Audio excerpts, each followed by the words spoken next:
Alrighty guys, what is going on? Welcome back to the channel. This video is going to be about how you can be eating out during your diet. You can go to restaurants, you can go grab fast food, whatever it is, you can still eat out and still stick to your diet. Okay, so if you are here, welcome. If you have subscribed from the last video about weight loss versus fat loss, welcome. Thank you for being here. If you have not watched that video yet, I would highly recommend watching that video. I got so much great feedback from you guys on that video, so that's why honestly I'm doing another video, because I got so much great feedback from you guys. So thank you for watching, thank you for leaving kind comments, kind reviews, thank you for reaching out to me. I do appreciate it. All right, so again, welcome. Like I said, in this video we're going to talk about how you can still eat out and you can still stick to your diet. And so there's going to be 4 different things I'm going to kind of talk about here. The first one is going to be, or the first 2 are going to be more things to think about while you go out on your, whether you're going out to a restaurant or whether you have to eat out because you're traveling, whatever it is. And there's going to be some tactical things you can kind of take with you and implement immediately the next time you go out to eat. So I want to dive right in. Before I dive right in, I want to talk about the intro. There's going to be, as you can see in red matching here, intro, outro. The intro. Let me say this first and foremost. This video is about how you can eat out and still stick to your diet, because a lot of people want to do that. I'm sure if you're watching this, you want to do that. Let me make this very clear. This is a video for eating out while sticking to a diet, but that doesn't mean that if you go out and have one meal, every once a month, whatever it is, and you go over your calories, or you eat more than you probably should have, or you eat more, you just don't track anything.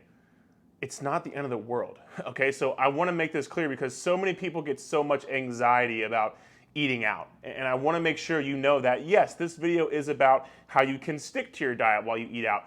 But at the same time, just in the same way nobody ever got skinny from eating one salad, nobody ever got fat from eating out one night more calories than they probably should have. It doesn't work that way. Like I said in my last video, both things take time. Losing weight takes time and gaining fat takes time. It doesn't mean that from one night of you going out and enjoying yourself, that doesn't mean that you automatically gain back all the progress that you've made, right? It doesn't mean you've lost all the progress you've made. And this is important because, again, there's so much anxiety about eating out and not being perfect and this and that. You don't have to be perfect, you just have to be consistent. And again, if you've been, at the very least 80% consistent with your diet, with hitting your calories, with, eating nutrient-dense whole foods, all that thing, if you've been consistent, one night is not going to ruin your progress. If you're going out for your anniversary, if you're going out for, a friend's birthday, okay, you might have more calories than normal. And you know what? There's 3 different things here. There's a calorie deficit, you'll lose weight. Calorie maintenance, you'll maintain your weight. And there's a calorie surplus, you'll gain weight. Just because you eat more calories than you may have been on your diet, that doesn't mean you automatically go to a calorie surplus and that means you gain weight. You might just eat at maintenance calories. So if your deficit is 1,500, your maintenance is 2,000. You may have eaten at 2,000 calories. Cool, that's just your maintenance. That doesn't even mean you gain any weight. That's not even a calorie surplus, right? So I want to make that very clear first and foremost, to kind of take away the anxiety. And you know what? Even if you do eat in a calorie surplus, who cares? It's not the end of the world. What happens is you let that one night turn into the whole weekend. You let that whole weekend turn into the whole next week, and you just keep letting that cycle repeat itself. Stop it. It's one night. It's not a big deal, okay? So first and foremost, that's what I want to say. By the way, I just had to sneeze that whole time, and I held it in. I think that was pretty impressive. Anywho, let's keep moving on here. So 5 Ps. I don't know if you know that's, if you can read that, but 5 Ps. Proper preparation prevents poor performance. And the only reason I wrote that is so I could see if I could say it on camera perfectly, and I think I did, so I'd like some props for that. Try it at home. Okay, so what does proper preparation prevents poor performance mean? It just means plan ahead. And what this means in terms of eating out, if you know, for example, when clients, know they have to go out for a work meeting, they know that they're eating out on a Friday night, what I tell them is, hey, listen, just plan ahead during the day. What does that look like? Instead of having a very carbohydrate dense meal at, say lunch, because you're going to have some carbs at dinner, cool, just eat a bit less carbs during lunch. That way you can have more for dinner. Or if you know that dinner you're going to have some drinks, you're going to have, more food than normal, cool. What I tell people mostly is fill your day up with protein and vegetables. Those 2 should be the staple of your day if you know for a fact you are going out to eat that night, or whether it's during the lunchtime, whatever it is. loading up on proteins and vegetables is going to do a few things for you. One, it's going to make sure that you're full, so you tend to eat less, because the more full you are, obviously the less urge you have to eat. So if you eat more protein and vegetables, you're going to be more full throughout the day. So when dinner time does roll around, A, you'll be more full, so you probably won't eat as much as you normally would have, but also B, protein and vegetables are both normally low calories. So if you're counting calories and you're like, hey, I have a 1,600 calorie deficit I have to stick to, cool. If you've been eating protein and vegetables throughout the day, you know that, hey, I have 900 calories, 1,000 calories, whatever it is, left for dinner. So you know that, okay, like I have some more wiggle room when it comes to dinner time. That way I can enjoy the bread I like. I can enjoy a drink I want to have and still stay on track and still stay within my deficit. So again, planning ahead, making sure protein and vegetables are the main source of what you're getting throughout the day, just to help you load up that much more, so when dinner time rolls around, you have a bunch of extra calories to spare. Because let's be honest, like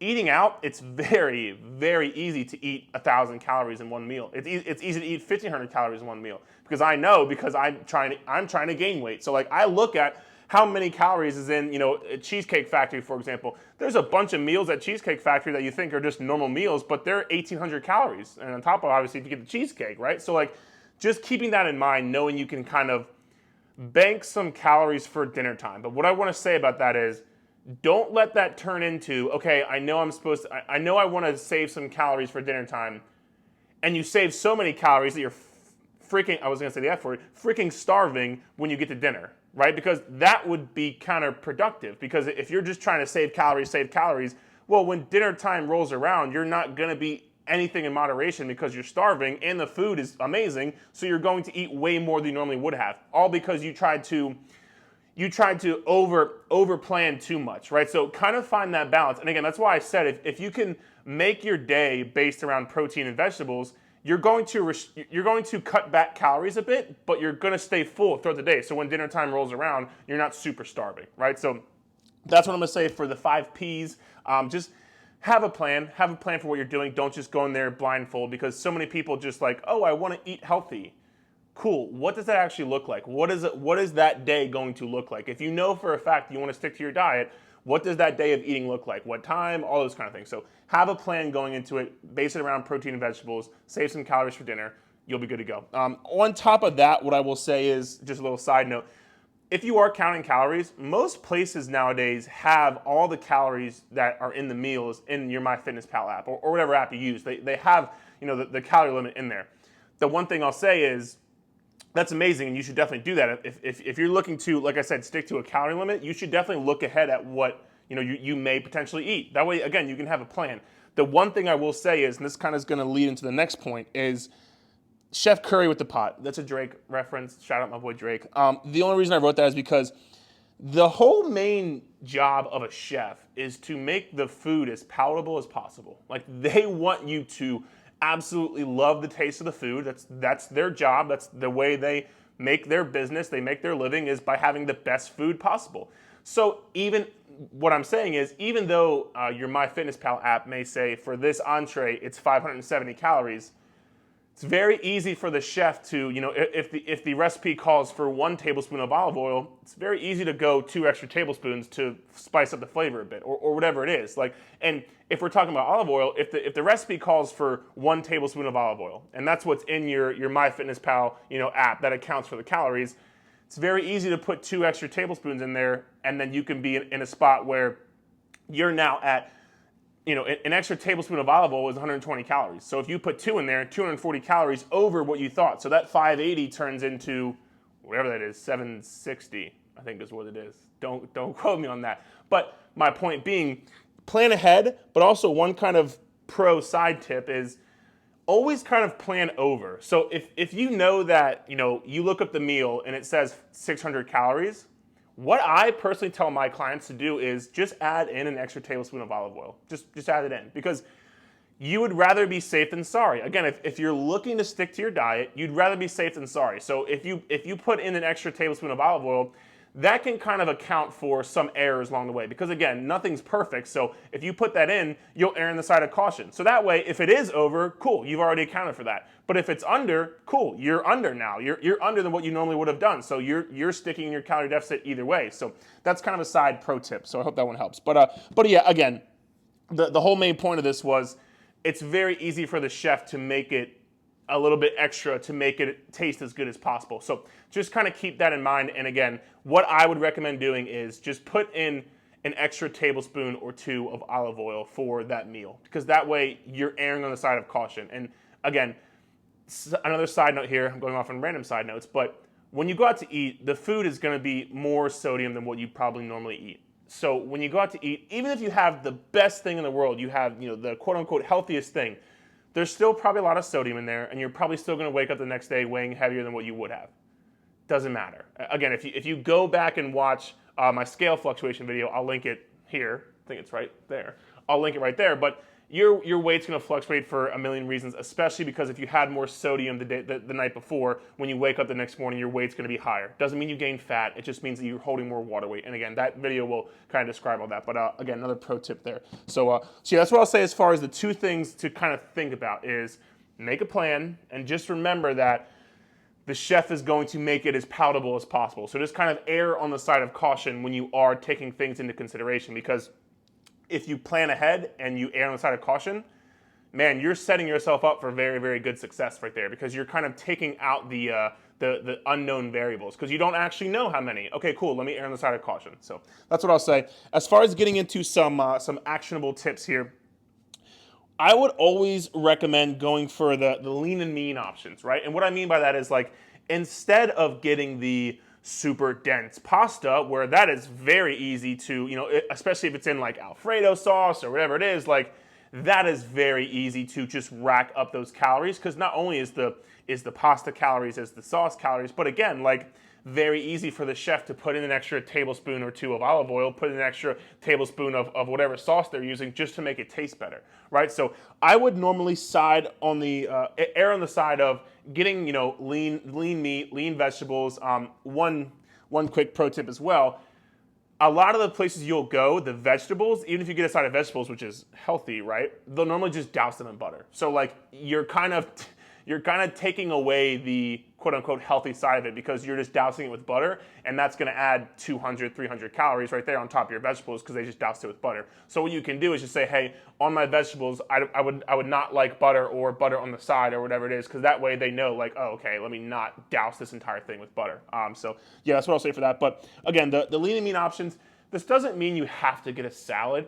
It's actually funny, because I love salads. I absolutely love salads. I can't eat a lot of them because they fill me up, and like I'm trying to gain weight, so like it's actually counterproductive for me to fill myself up. But you can get salads, but you don't have to. You can get things like a lean meat. You can get things like salmon. You can get things like, rice, whatever it is. Like, you can still get and enjoy food, but I would lean on the side of the least amount of ingredients as possible. That's normally what I look for, and what I tell my clients to look for when looking at any type of menu is go for the least amount of ingredients as possible. Like, if you get something like I said, a pasta where it has, Alfredo sauce, and it has tomatoes, and it has this, and it has that, it has everything thrown in, like, there's a lot of factors going on there. There's a lot of variables going on there. You don't know. As opposed to just getting, a type of steak with a type of carb with a type of vegetables. Like, those are three separate things. Those are three different ingredients. You're not having to account for 17 different ingredients. You know what's in a steak. You know what's in rice. You know what's in a potato, whatever it is. You know those things. It's just a potato.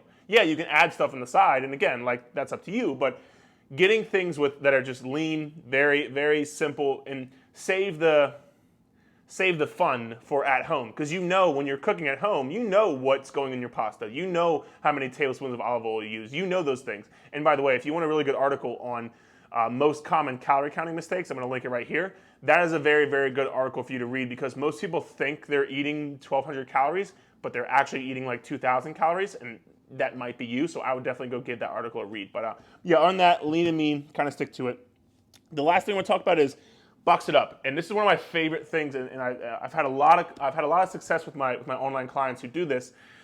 Whatever you order, take half of it. Tell them, say, hey, I want this entree, but can you please box half of it up to go before you even bring it out?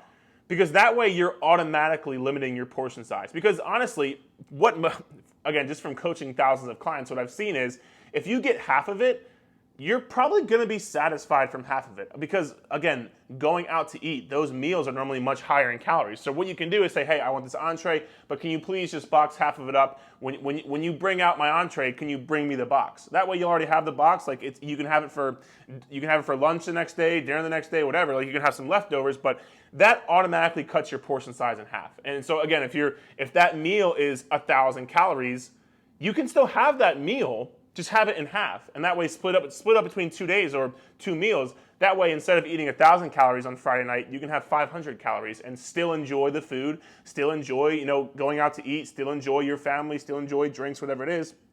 But again, you will control your portion size because how much you eat is more important than what you eat. Because you can, again, like I just said, you can order the food, but controlling the portion size is going to be the biggest thing there. So that's one of my favorite tips as far as boxing it up, getting it to go, and you'll have less work the next day because you'll be able to, have leftovers for lunch instead of having to cook. So you're welcome. So yeah, that's kind of what I'll say there. One last pro tip. There's been like 8 things. This video is pretty good. There's been like 8 things, but one last pro tip is what I would do is whatever you eat, no matter what it is, make sure it fits on one plate. One plate, and that includes entrees, that includes everything. Make sure whatever you get has to fit on one plate. And again, if you're doing the boxing half up, you'll have some room on that plate for maybe an appetizer. You'll have some room for whatever it is, but no matter what, it has to fit on one plate. Again, that can help you control your portion size. That will cut your calories down and, again, allow you to stay on your diet a bit better. So, yeah, those are my tips, guys. Hope all that made sense. As far as the outro, what I want to end with is there's always going to be people that when you go out to eat and you're trying to stick to your diet, you're trying to eat healthy, they're going to give you shit. Like it's just like, oh, come on, you got to live a little. Oh, come on, like just have some fun. Why are you so strict? Why are you so rigid? Oh, like is that really worth it, you watching your calories like that? Like there's always going to be people like that. But what I want to say to you is those people saying that who are clearly not supporting you, those people saying that is normally coming from a place of insecurity upon themselves. Like they actually probably want to lose weight. They want to get healthier. They want to do these things, but they're not. And you are, right? So they have to put that on you saying, oh, come on, why are you so strict? Oh my God, like, just have some fun. It's not that serious. They're saying that to you to make themselves feel better because they're not watching their food. And this is a big thing. It's not only with like when you go out, but family and etc. But just remember, they're coming from a place where they are insecure about what they're doing, about what their actions are, and they're trying to put that on you to make themselves feel better about not doing what they truly want to do. Because again, 9 times out of 10, those same people, they want to be doing what you're doing. They want to be counting their calories. They want to be watching their food, but they're not doing it. So to make themselves feel better, they have to try to put that on you saying, oh, have some fun. Oh, it's not a big of a deal. Stop being so serious. So keep that in mind as a little 2 cents note there. But yeah, guys, that's my kind of how to eat out, how to still, again, this doesn't have to be some over restrictive, super strict, like cut out all your food diet. Like you can still eat out and lose weight. You can still, enjoy different foods. You can still have drinks when you go out. You can still do these things because at the end of the day, all that matters is if you are in a calorie deficit, if you are eating less calories than what your body burns, you will lose weight. I don't care how many carbs you have. I don't care if you have Alfredo sauce or pasta, drinks, it doesn't matter. If you are in a calorie deficit, you will lose weight. If you want more information on that, I'll link an article right here I wrote as far as how to lose fat by counting calories. Again, it should be right up there, but give that a read as well. But other than that, guys, thank you so much for watching. I appreciate you. Let me know how you liked the video. Let me know if you got some value from it. Let me know if you're going to take the tips. And if you have taken the tips, let me know how they worked out for you. And yeah, we'll talk soon, guys. Thank you.